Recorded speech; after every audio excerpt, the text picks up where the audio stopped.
अस्सलाम वालेकुम। मैं डॉक्टर मुमताज़ अता एक बार फिर आपको डॉक्टर मुमताज़ अता होमियो ब्लॉग्स में वेलकम करती हूँ। फ्रेंड्स, आज हम जिस मौजू को लेकर आए हैं आपके लिए वो है पायोरिया। जी हाँ, ये दांतों से रिलेटेड बीमारी है और बहुत ही कॉमन पाई जाती है। ख़ास तौर पर उन लोगों में ये देखने में आती है जो कि अपनी दांतों की सफाई का कुछ ज़्यादा ख्याल नहीं रखते। अब अगर इस पे बात की जाए कि ये बीमारी क्यों होती है या ये बीमारी क्या है, तो ये दांतों और मसूड़ों की ख़राबी से पैदा होने वाली बीमारी का नाम है।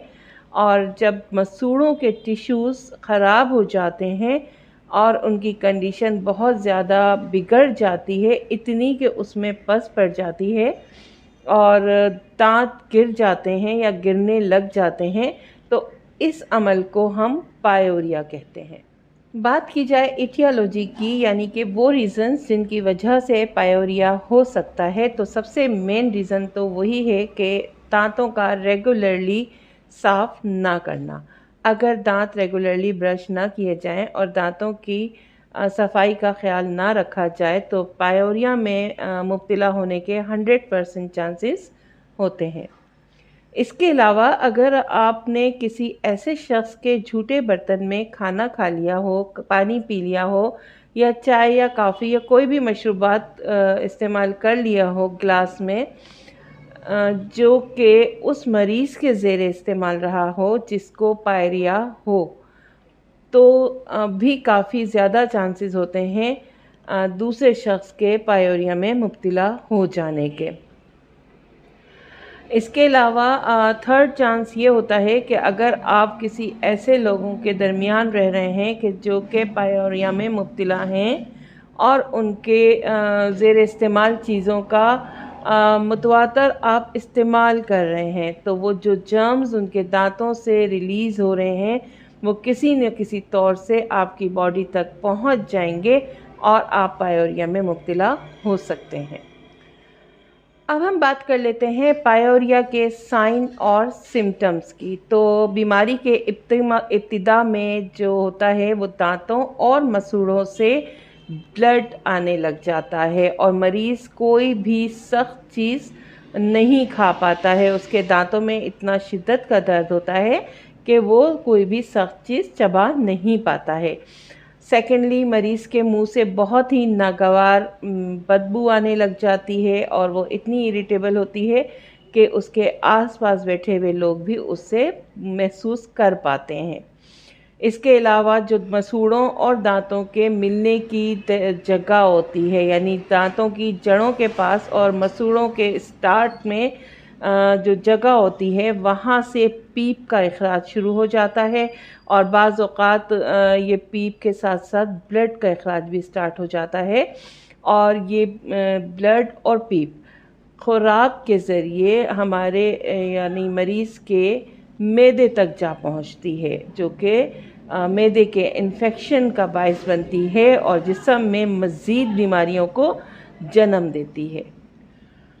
ये जो ब्लड और पीप दांतों से निकल रही होती है, जो बाज़ औक़ात नज़र आती है और बाज़ औक़ात हमें मालूम नहीं होता है कि मरीज़ के मुंह में ब्लड और पीप का इज्तिमा हुआ है, और जब वो फूड के थ्रू मैदे तक पहुंच जाए तो बाज़ औक़ात ये गुर्दों की सोजिश का भी बायस बनती है और इसके अलावा ये दिल के वाल्व की सोजिश और दिल की ख़राबियों का भी पेशखेमा साबित होती है।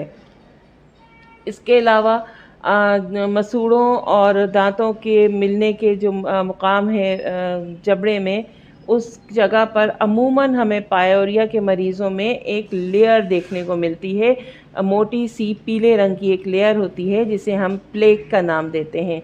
ये भी बहुत ज़्यादा ख़तरनाक होती है इंसानी जिस्म के लिए, क्योंकि इसमें जरासीम और बैक्टीरियाज नशोनुमा पा रहे होते हैं जो कि खुराक के थ्रू, पानी के थ्रू या किसी भी तरीक़े से जब बॉडी में मुंतकिल हो जाते हैं तो बहुत सी बीमारियों को जन्म देने का सबब इन तमाम चीज़ों का रिज़ल्ट ये निकलता है दोस्तों कि आहिस्ता आहिस्ता मसूड़े गलने और सड़ने लग जाते हैं, क्योंकि उनके टिश्यूज़ बिल्कुल ख़राब हो जाते हैं और दांत ढीले पड़ जाते हैं और आहिस्ता आहिस्ता दांत गिरने लग जाते हैं। ये बिल्कुल इसका एंड पीक पॉइंट होता है कि जब दांत आहिस्ता आहिस्ता करके अगर बात की जाए कि वो कौन से लोग होते हैं या वो कौन सा एज ग्रुप होता है जिसमें हमें ये पायोरिया का मर्ज बहुत ज़्यादा देखने को मिलता है, तो इसमें कोई एज ग्रुप लिमिटेशन नहीं होती है।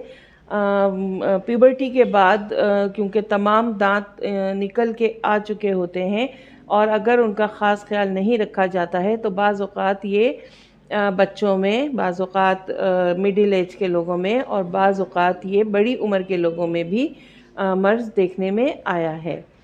क्योंकि बात वही है कि अगर दांतों की सफाई का ख्याल नहीं रखा जाएगा तो फिर प्लेग और प्लेग बनेगा और वो टिश्यूज़ को ख़राब करने का बायस बनेगा।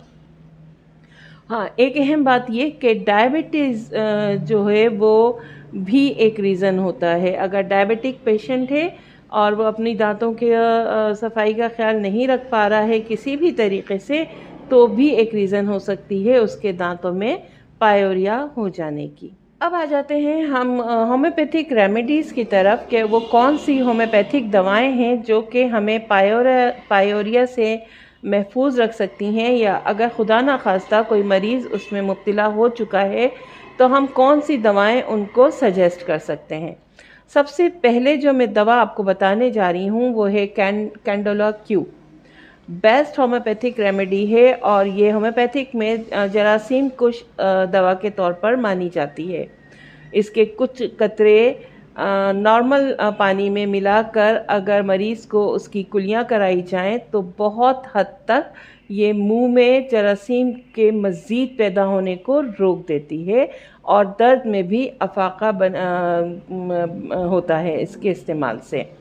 इसके अलावा एक best remedy for this purpose हमारे पास है हकालावा। अगर हम इसे 3x में या 30 पोटेंसी में यूज़ कराएं तो अगर दांतों में या मसूड़ों में पीप या पस पड़ चुकी है तो ये उसके लिए मुदाफ़ियाती काम करेगा और पस बनने के अमल को रोक देगा और बहुत ज़्यादा बेहतरी हमें मरीज़ के दांतों में नज़र आना शुरू हो जाती है। बेहतरीन रेमेडी जो मैं बताने जा रही हूँ आपको वो है मर्कसाल। ये 30 पोटेंसी में या 200 पोटेंसी में इस्तेमाल करने से ना सिर्फ दांतों में जो पीप बनने का अमल रुक जाता है, मसूड़ों के गलने सड़ने का अमल भी इससे रुक जाता है, बल्कि अगर मुंह से नागवार बदबू आ रही है तो उसका भी ख़ात्मा बहुत आराम से हो जाता है। दांतों की तकलीफ़ में अक्सर ये बिल्कुल चोटी की दवा के तौर पर मर्कसाल मानी जाती है। इसके अलावा एज पर सिम्टम्स के देखते हुए कि दांत और मसूड़े किस लेवल तक आ चुके हैं इस मर्ज़ में, और अगर स्टार्ट है, बिगनिंग है, या वो एंडिंग पे जा चुके हैं या वो मिडिल स्टेज में है, तो हमारे पास बहुत सारी दवाएं हैं जो कि इस में हमारी माविन साबित हो सकती हैं, जिनमें कैलकेरिया फ्लोर, स्पाइजेलिया और अगर कहा जाए कैम्फर क्यू में बहुत सारी ऐसी अद्वियात हैं जो हम एज़ पर सिम्टम्स मरीज़ को इस्तेमाल करा सकते हैं। लेकिन इन सब दवाओं के साथ साथ हमें एहतियाती तदाबीर पर भी बहुत ज़्यादा ज़ोर देना पड़ेगा। दांतों के अमराज में जो भी मुब्तला मरीज़ हैं उनको अपने दांतों की सफाई का ख़ास तौर पर ख्याल रखना पड़ेगा। 2 टाइम ब्रश करना, नहीं तो मसवाक। अगर इस्लामी तरीक़े से देखा जाए तो मसवाक बेहतरीन हल है दांतों की तकरीबन 99.9 बीमारियों का।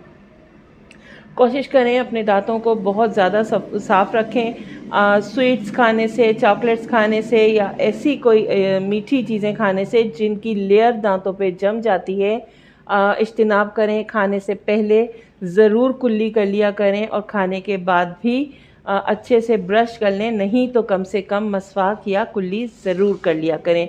ये तमाम चीज़ें हमें दांतों के बहुत से अमराज में मुब्तला होने से महफूज रखती हैं।